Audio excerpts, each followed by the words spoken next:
السلام علیکم۔ موسمی تبدیلی کا شاخسانہ، کراچی میں سردی فروری میں ہی فرار۔ موسمی تبدیلی کے اثرات شہر کراچی پر پڑنے لگے، ماہرین نے نئی پیشنگوئی کر دی۔ کیا آپ حالات حاضرہ سے آگاہی حاصل کرنا چاہتے ہیں؟ خبر کے پیچھے چھپے اصل حقائق جاننا چاہتے ہیں تو ابھی سبسکرائب کیجئے جلمل پاکستان کو اور ساتھ ہی گھنٹی کے نشان پر کلک کر دیں۔ آپ کو بتاتے چلے کہ کراچی میں اس بار سردی فروری میں ہی فرار ہو گئی اور گرمی کا موسم چھانے لگا ہے۔ کراچی میں سردی اچانک ختم ہو گئی۔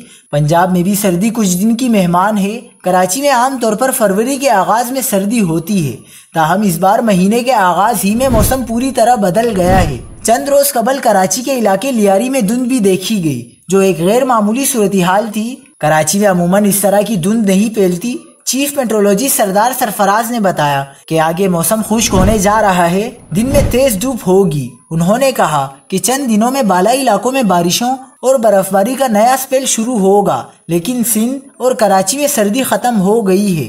اگلی سردی اب دسمبر 2023 کے آخر میں آئے گی۔ ملک کے بیشتر علاقوں میں آئندہ 24 گھنٹوں کے دوران موسم سرد اور خشک رہے گا۔